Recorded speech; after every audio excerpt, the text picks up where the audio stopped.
Hi, this is Kathy Powell on day 14 of the 30-day video challenge. Today we're going to look at the spiritual environment of the 9 environments of you, a model created by Thomas Leonard.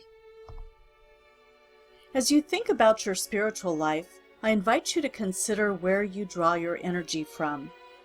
Does it come from negative points of power, such as apathy, grief, fear, lust, control, overwhelm, clutter, addictions, manipulation, and anger?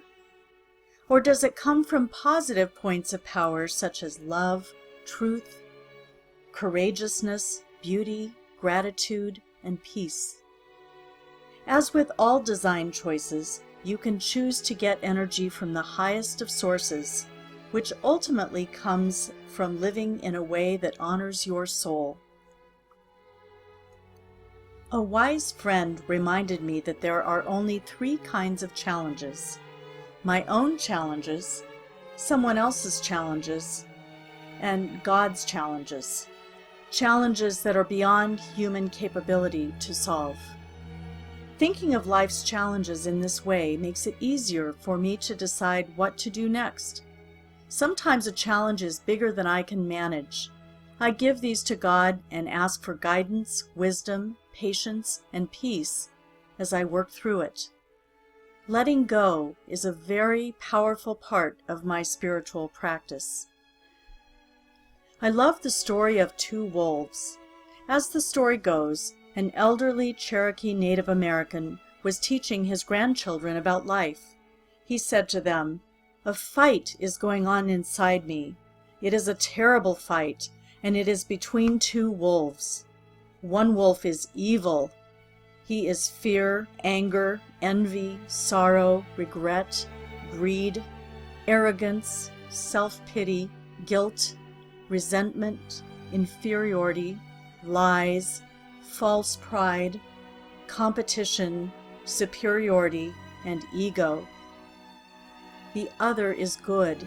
He is joy, peace, love, hope, sharing, serenity, humility, kindness, benevolence, friendship, empathy, generosity, truth, compassion, and faith."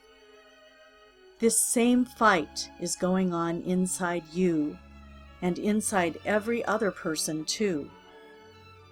They thought about it for a minute, and then one child asked his grandfather, "Which wolf will win, grandfather?" The elder simply replied, "The one you feed." A great way to get positive energy is to have a plan for ways to nourish your mind and soul. When you consider what most people feed their brains, it's usually pretty negative stuff. I encourage you to design a personal development plan that incorporates several senses: reading, hearing, that would be with CDs or downloadable audio files, seeing, and that would include vision boards or other types of visualization, experiencing, such as attending workshops and events, and teaching others what you have learned. Set a goal to read or listen to at least 1 personal development book a month. Be selective about what you expose yourself to. Do the lyrics of the songs you regularly listen to contain positive messages? Does the music uplift you? Are you selective about how much news you read, watch, or hear? Most of what we see on television, hear on the radio, or read in the newspaper is negative. So it's important to limit your exposure. My most powerful spiritual practice is to begin each day by sending someone a card to express my gratitude. Gratitude opens the heart so that life-expanding thoughts and ideas can easily enter your consciousness. Regardless of your present circumstances, there's always something to be grateful for. What you focus on expands. When you focus on your inner voice, there are no limitations. Those limitations only exist through the outer voices and opinions of others, which are typically based on scarcity and limiting beliefs.